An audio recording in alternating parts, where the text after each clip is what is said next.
मैं जरा इस पे भी एक टिप्पणी चाहूंगा कि ये जो एक सोची समझी रणनीति के तहत बहुसंख्यक का राज्य चलेगा कि बहुमत का राज्य चलेगा, मेरे हिसाब से बहुमत का राज्य चलेगा। वो कहते हैं बहुसंख्यक का राज्य चलेगा।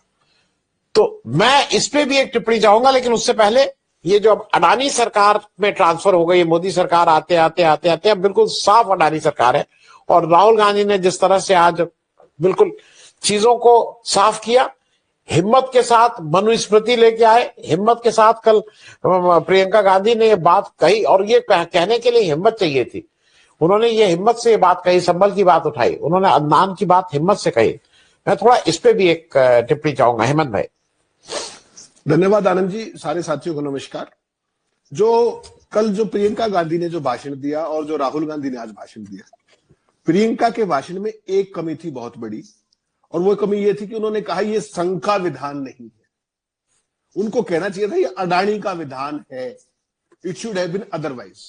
वो मुझे लगता है ज्यादा उचित होता, क्योंकि आप एक चीज देखिए, प्रियंका ने कल बड़ी भिगो भिगो के, जिसको कहते हैं, वो कार्यक्रम किया, भिगो भिगो के, और उसमें से केवल एक शब्द हटा है, और वो शब्द है अडानी जी का।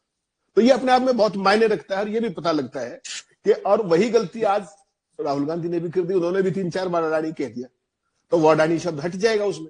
वो स्वतः स्फूर्त है। और आपने बिल्कुल सही कहा कि ये सरकार पिछली टर्म में आपको और मुझे हमारी नासमझी के कारण संघ की सरकार लगती थी, संघ का विधान लगता था। लेकिन अब वो बिल्कुल समझ में आ रहा है कि सरकार जो है ऑटो पायलट मोड में है, और उसका नियंत्रण और रिमोट सारा अडानी साहब के हाथ में है। वो क्लियर हो गया है। राज्यसभा में आप नाम ले दीजिए, nothing is going on record. Lok Sabha में आज जब अडानी का नाम लिया, आप स्पीकर का केवल एक बार फोटो शक्ल देख लीजिएगा एक बार। वैसे तो राहुल गांधी जब भी खड़े होते हैं वैसे ही शक्ल बदल जाती है दोनों की, लेकिन जब आज उन्होंने अडानी का नाम लिया तो उनकी बस नहीं चली, क्योंकि सारे संविधान पे चर्चा और सारी चीजें।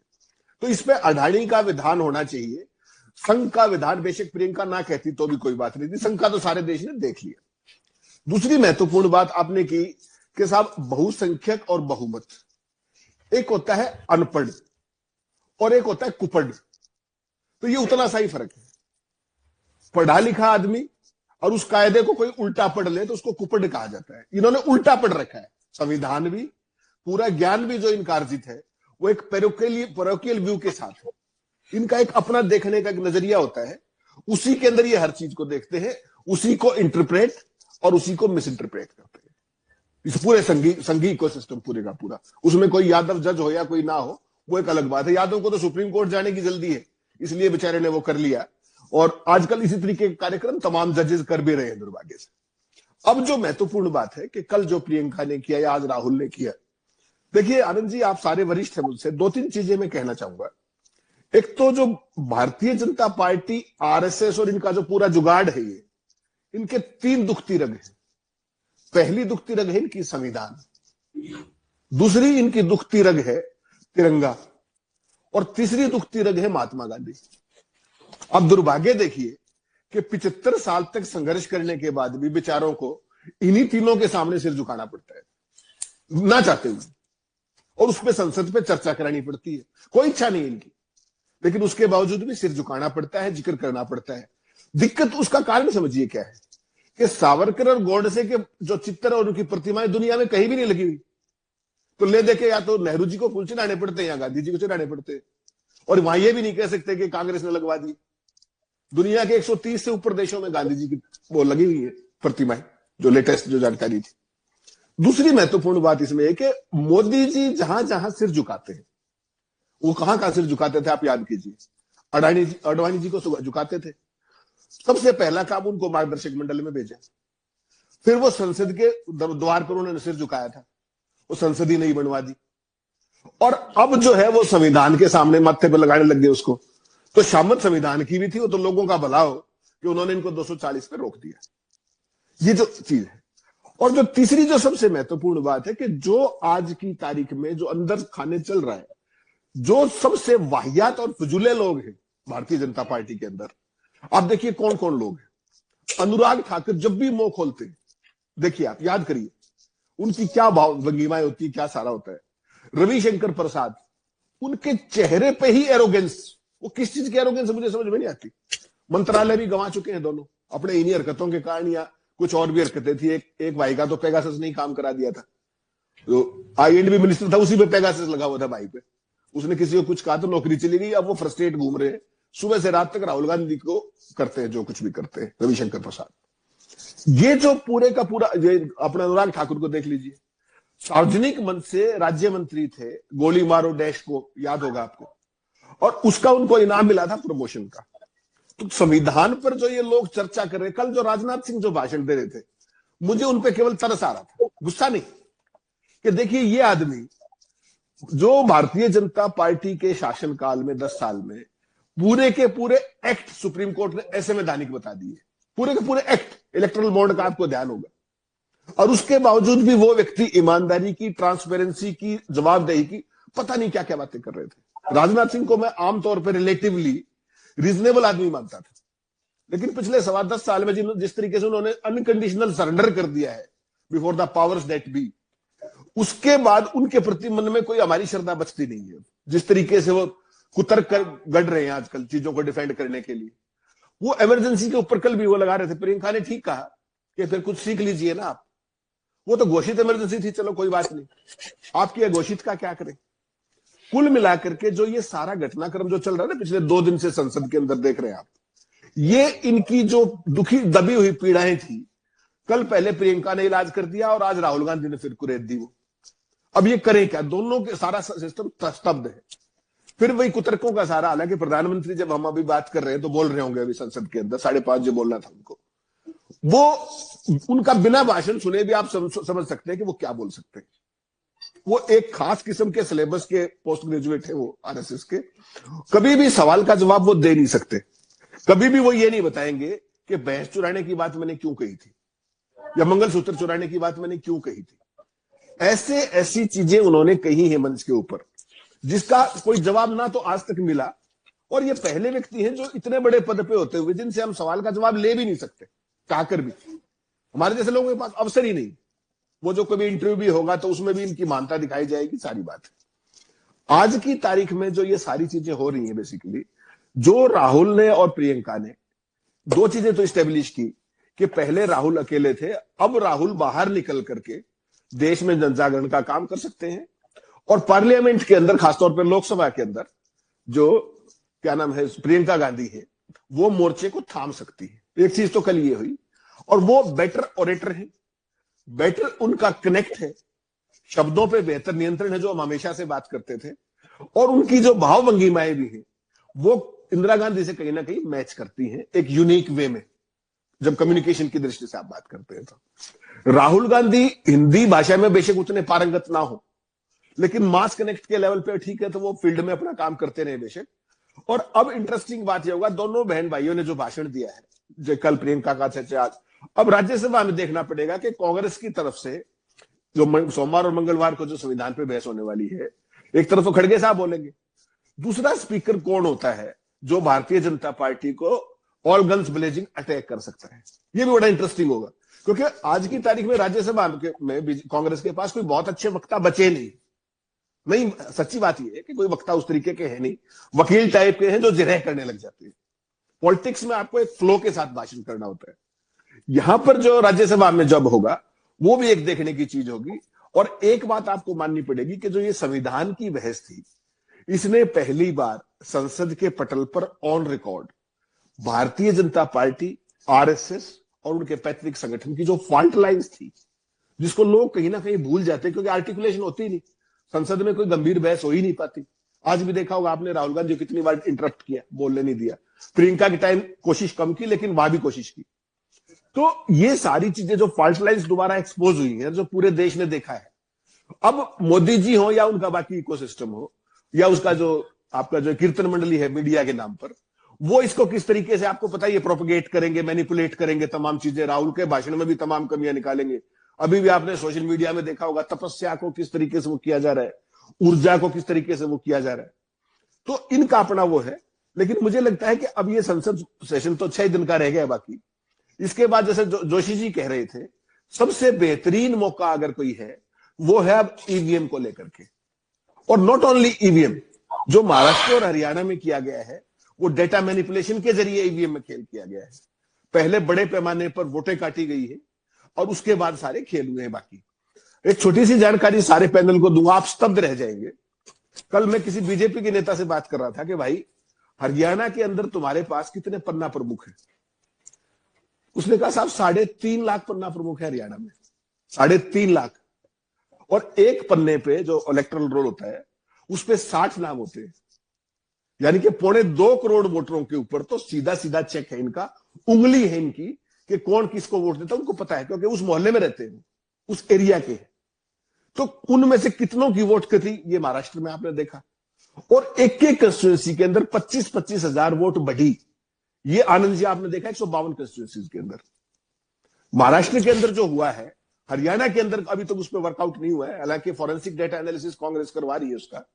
महाराष्ट्र की जो चीजें आई ना कि 2019 के चुनाव से लेकर के और अब 2024 के लोकसभा तक केवल 32 लाख वोट नए बने 4.5 साल में, और लोकसभा और विधानसभा के चुनाव के बीच में आनंद जी 40 लाख नए वोट बन गए 5 महीने के अंदर। ये वोट कौन से है? ये वही कॉलेज के स्टूडेंट्स थे जो रहते कहीं और के हैं, वहां की वोट बनवा दी उनकी। ये सारी वो चीजें हैं जो कांग्रेस पार्टी को 2 स्तर पर लड़नी पड़ेंगी, एक नैरेटिव के स्तर पर और दूसरी ग्राउंड पे अपने संगठन को मजबूत करके। जब तक ये 2 चीजें नहीं होंगी तो ईवीएम का आइसोलेशन में भी कोई जिक्र कोई बहुत महत्वपूर्ण नहीं होगा।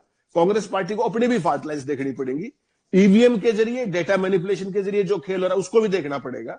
और कुल मिला के मुझे लगता है कि अब लोहा गर्म है, अब इनको देर नहीं करनी चाहिए। जैसे जोशी जी ने कहा, इनको सड़कों पर उतरना चाहिए, जरूरत पड़े तो बेसिक एक आध चुनाव का बायकाट करना पड़ जाए, कोई बात नहीं, क्योंकि अगर लोकतंत्र बचेगा तो चुनाव तो फिर भी हो जाएंगे। इनकी मंशा लोकतंत्र को खत्म कर देने की है। वो आपने मध्य प्रदेश में देखा, आपने छत्तीसगढ़ में देखा, हरियाणा में देखा, महाराष्ट्र में देखा। अगर यही परिणाम आना है तो फिर तो पुतिन वाला मॉडल ठीक है कि हर 5 साल में 2% बढ़ा दीजिए आप, इतने आगे वोट, चलो छुट्टी, कोई बात नहीं, हो गया काम। इसके अलावा कांग्रेस पार्टी के पास कोई फिलहाल विकल्प नहीं है। जिस तरीके से दोनों बहन भाइयों ने फ्रंटल अटैक किया है भारतीय जनता पार्टी और उसके इकोसिस्टम की सोच पर, उनकी विचारधारा पर, मुझे लगता है पूरी कांग्रेस पार्टी को इसी तरीके से आना पड़ेगा। और अडानी के मामले में जिस तरीके से बीजेपी एक्सपोज हुई है कि सारे विपक्ष को तोड़ने की भी कोशिश की है और विपक्ष टूट भी गया है एक तरीके से, आपने देखा होगा, चाहे ममता बनर्जी की पार्टी हो चाहे सपा हो, उन्होंने अडानी के मामले में अलग दिखने की कोशिश की। तो मुझे लगता है एक स्टेज ऐसी भी है, क्योंकि देखिए राहुल गांधी तो जिद्दी आदमी, वो तो अडानी का जिक्र छोड़ेंगे नहीं, और ये अडानी का जिक्र बाकी अपोजिशन एक स्टेज से आगे करेगा नहीं। आने वाले 3-3.5 साल में मुझे लगता है ना केवल अडानी बहुत बुरे तरीके से एक्सपोज होंगे, मोदी तो हो ही चुके हैं इस मामले में अडानी की दोस्ती में, ये केवल अकेले राहुल गांधी बचेंगे जिनके बारे में लोग ये कहा करेंगे कि देखिए राहुल ने तो पहले बताया था। आपको ध्यान हो, कोई भी मुद्दा देख लीजिए इस देश का, आप नोटबंदी से लेके कोविड प्रबंधन से लेके हर चीज, राहुल ने पहले साउंड किया, और अब अडानी को लेकर के रह रहे के साउंड कर रहे हैं। इस देश को समझ में लेट आएगा। लेकिन मुझे लगता है राहुल गांधी को अब संसद की बजाय सड़क की जिम्मेदारी संभालनी चाहिए, और संसद को संभालने के लिए प्रियंका गांधी तैयार है, जो कम से कम कल के भाषण से मुझे लगा। जी जी, मैं बस जल्दी से करूं, लेकिन हेमंत जी, मुझे ऐसा लगता है जो आपने कहा था अनुराग ठाकुर को गाली देने का पुरस्कार मिला, मुझे लगता है कि एक और बड़ा कारण है वो राजकुमार के अभिभावक भी हैं, वो गार्जियन हैं राजकुमार के। तो राजकुमार के लिए भाई, अब राजकुमार का जो तीमारदारी करेगा, ऊपर आगे तक पढ़ाई लिखाएगा और उच्च पदों पर पहुंचाएगा, तो उसको भी ठीक करके रखना है ना, नहीं तो फिर राजकुमार की गड़बड़ हो जाएगी। इसलिए शायद सर राजकुमार तो आईसीसी के चेयरमैन बन तो गए, अब और क्या बनेंगे?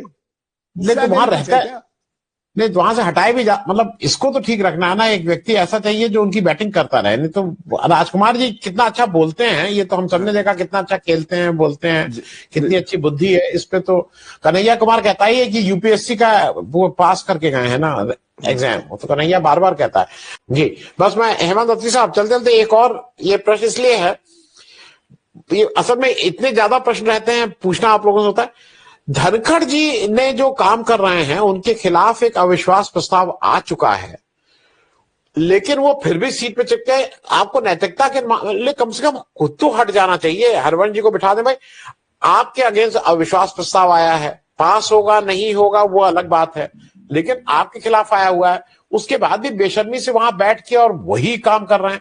मैं इस पे एक टिप्पणी आपसे लेना चाहूंगा। धनखड़ जी क्या जाट स्वाभिमान हो गए हैं, किसानों का स्वाभिमान हो गए हैं? ये मालूम नहीं ये कौन से जाट और कौन से किसान। नहीं आनंद जी, आप जो है ना जरूर से ज्यादा अपेक्षा कर रहे हैं उनसे। आप देखिए वो कौन से सदन के स्पीकर चेयरमैन हैं, जिस सदन के अंदर गोगोई साहब बैठे हुए नामांकित मनोनीत, वो वही शख्स हैं जो अपने खिलाफ छेड़खानी के मामले में एक महिला के केस में बेंच पर खुद बैठे हुए थे। तो ऐसे लोगों के मुखिया, उनसे क्या उम्मीद करते हैं आप? पहली बात। दूसरी बात, वो उसी इकोसिस्टम का हिस्सा है और वो आज भी मोदी जी को ये दिखाना चाहते हैं कि देखिए मेरा कुछ नहीं है पर्सनल, सब कुछ आपकी लाज और लज्जा और शान बढ़ाने के लिए मैं मंच बैठ के ये सब कर रहा हूं। वरना कोई भी व्यक्ति इतने बड़े ओहदे पर बैठ करके, सभापति जैसे पद उस पर बैठ करके इस तरह की शर्मनिरपेक्ष हरकतें या कार्रवाई का संचालन, अब तक कम से कम मैंने अपने 20-25 साल के कैरियर में कोई व्यक्ति ऐसा नहीं देखा जिसकी जो विपक्ष के, हालांकि दोनों ही चेयर्स की हालत है, आप उधर भी देख लीजिए दूसरी तरफ। जब सत्ता पक्ष बोल रहा, जब राजनाथ बोल रहे थे तो कल आप देखते क्या नूर था उनका जो स्पीकर साहब थे लोकसभा में। और जब जैसे ही राहुल गांधी आया तो उनके चेहरे पर ऐसा तनाव आता है कि मुझे लगता है कि कोई ना कोई एक फिजिशियन भी बिठाना चाहिए वहां पे, कल कोई दिक्कत ना हो जाए कोई। ये जो चीज है बेसिकली। और जो धनखड़ साहब है, धनखड़ ने तो सारी सीमाएं ही लांघ दी। वो तो इस दायस पर बैठ करके संघ को किस किस तरीके से सर्टिफिकेट दे चुके हैं, प्रधानमंत्री को किस किस तरह की बधाई दे चुके हैं, प्रधानमंत्री को किस किस तरह के आभार जता चुके हैं कि मैं भी उसका साक्षी हूं, आपने मुझे बनाया। मतलब ये कभी सुना और देखा नहीं गया। तो ये बेसिकली क्या है, कई बार होता है आप सर्वश्रेष्ठ करने के लिए क्या क्या प्रयास कर सकते हैं, एक हमेशा आदमी की कोशिश वो रहती है। ये लोग निकृष्टता के नए मानदंड स्थापित करने पे उतारू है और ये कहां जाकर के रुकेगा इसका मैं और आप केवल कल्पना ही कर सकते हैं। बाकी इसके मानक तो वो खुद ही तय करेंगे। बाकी जितना वो झुकते जाएंगे उतने उनके अंक जो मोदी जी का खाता है उसमें बढ़ेंगे। लेकिन मुझे लगता है कि यहां पर धनखड़ साहब का जो राष्ट्रपति बनने का सपना था वो ध्वस्त हो चुका है। कम से कम इस अविश्वास प्रस्ताव ने एक काम जरूर किया है कि उनका भी अगला रास्ता मार्गदर्शक मंडल को जाएगा। यहां से वो ऑब्वियसली जो क्या नाम है आपका अविश्वास प्रस्ताव तो पास नहीं हो रहा, लेकिन इस पूरे घटनाक्रम ने एक बात साबित कर दी है कि Dhankhar after this will be a persona non grata for all practical purposes in the times to come. जी, मैं बस एक चीज और उसमें ऐड कर दूं और याद दिला दूं हेमंत भाई कि जो रंजन गोगोई साहब थे जिनके ऊपर यौन शोषण का आरोप लगाया था उस महिला ने, जब वो आरोप पत्र आया तो खुद ही जज बन गया और खुद ही उन्होंने अपने को बरी कर दिया, सारी स्थापित जो परंपराएं उनको तोड़ते हुए। लेकिन उसके बाद जब जस्टिस बोबडे और उस महिला को सस्पेंड कर दिया था, उन्होंने हटा दिया था कि भाई ये गलत इन्होंने एक एप्लीकेशन दी इसलिए सस्पेंड किया जाता है। उन्हीं के जस्ट बाद जब जस्टिस बोबडे आए उन्होंने उस महिला की एप्लीकेशन को कहा कि इसमें कोई भी गलत बात नहीं थी और उनको फिर रीइंस्टेट किया था। तो या तो गोगोई झूठ बोल रहे थे या वो महिला झूठ बोल रही थी, लेकिन चूंकि बाद में महिला का फैसला आया इसका मतलब गोगोई झूठ बोल रहे थे। तो इस देश में लोग यौन शोषण के बाद भी बच के निकल जाते हैं, इसकी भी परंपरा हमारे यहाँ है और स्टैब्लिश्ड है।